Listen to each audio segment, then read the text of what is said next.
All right, so the NBA Finals is here. We got the Boston Celtics coming out the East. You guys know, if you've been following this channel, we've been cashing with Boston all year. Called Boston going to the NBA Finals early in the year. And we got the Golden State Warriors coming out the West. That's kind of a surprise, but not really. The Warriors had a favorable road. I think Warriors-Suns would have been really interesting, but the Mavs pulling up the upset on the Warriors kind of made it easy for the Warriors because we know that one-man team can't really beat the Warriors. You know, when you have a Nikola Jokic by himself, you don't have a chance against the Warriors system. When you have Luka Doncic by himself, you don't have a chance against the Warriors system. When you have the Memphis Grizzlies, we saw the Memphis Grizzlies push the Warriors a little bit, and that was a team. They actually took the Warriors to 6 games opposed to those other teams that only took the Warriors to 5. They took the Warriors to 6 games, and even without Ja Morant, they were able to push the Warriors a little bit more than those other teams, and that's because they played a team style of basketball. Memphis plays team defense. They have a team offense. They have a coach, a good coach who runs strategies. It's not just like Mike Malone or Jason Kidd who's like, give it to my star player and get out the way. Let him create. There's more to it than that when you play with when you're playing against the Memphis Grizzlies, and that's what the Warriors are going to see against Boston. Boston is definitely the toughest team that the Warriors have faced so far. They haven't played a defense quite like Boston, and they definitely haven't played against a team that has multiple scorers the way that Boston does. When the Warriors were playing against the Mavericks, the main concern was Luka. They were able to put Draymond Green on Brunson. When they were playing against the Nuggets, the main and really the only concern was Nikola Jokic.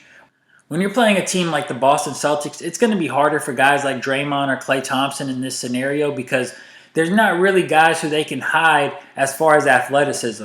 You could put Draymond on Jalen Brunson because Jalen Brunson was going to beat you with skill.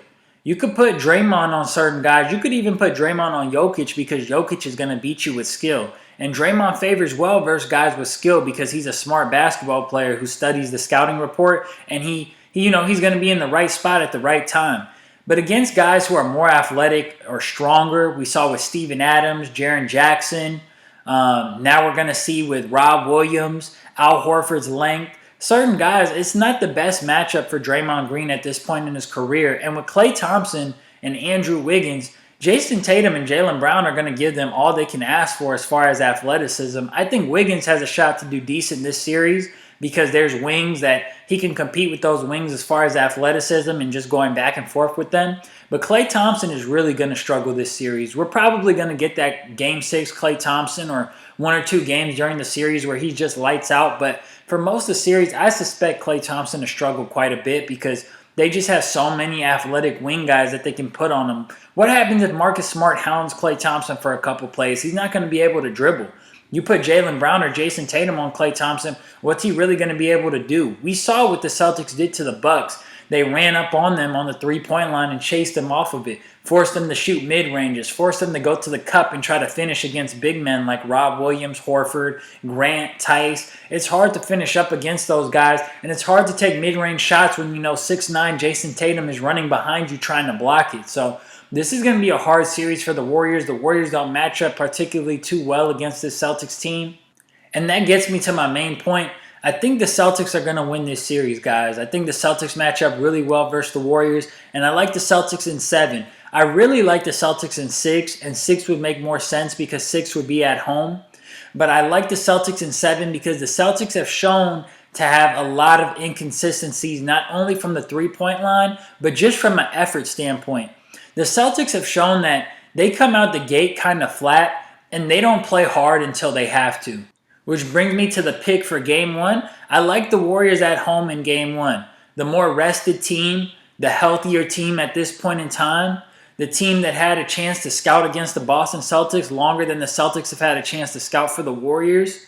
And the Warriors, they've just been amazing in Game 1s in the Steve Kerr era. I know they lost Game 1 against the Raptors in the NBA Finals. That was at Toronto. I'm trying to think of another time they lost a Game 1 in a series, but they've been incredible in Game 1s. Maybe they lost, I was going to say Game 1 against the Pelicans back in the KD days, but they lost Game 3, I think, actually, not Game 1. But, they've been incredible in Game 1s during the Steve Kerr era, and I think that continues here. We're getting a -2.5 was the opening line. It shot up to -3.5 now. I still think we're getting good value on that 3.5.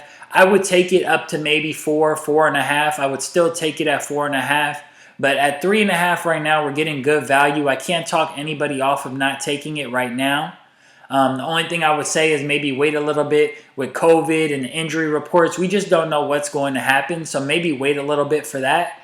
But the Warriors in this spot, great in home ones, at home. They've been a great team at home. Klay Thompson and some of the role players, I don't really know what they're going to bring on the road. But at home, you suspect that the rookies are going to feel more comfortable. Klay Thompson might hit some more shots. We know Steph is going to do Steph things.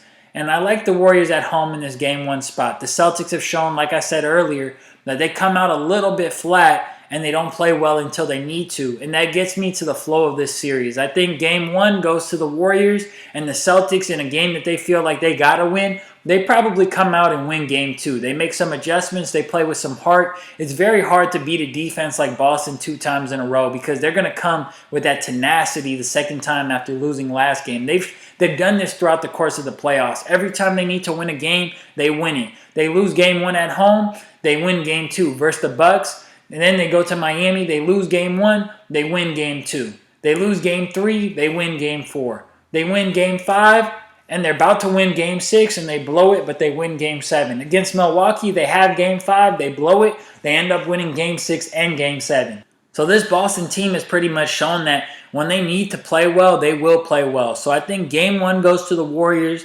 Game two probably goes to Boston. Game three, going back to Boston, will probably go to the Warriors. The Warriors, with their poise and with their leadership, they've been there, done that. They probably steal a game in Boston, and I'll give them game three. Then I'll give game four back to the Celtics. Must-win spot. Can't go down 3-1. Game five at Chase, I'll give to the Warriors to go up 3-2. But I wouldn't be surprised if Boston won that game. Then game six, I'll give that game to the Celtics winning a must-win game six at home.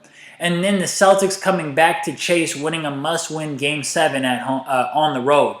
So I have the Warriors going up 3-2. And then I have the Celtics winning the last two games. But I also could see the Celtics going up 3-2 and then losing game six, but coming back and winning game seven. So that game five will be kind of a toss-up. It'll be a tough one. We'll see what the spread is.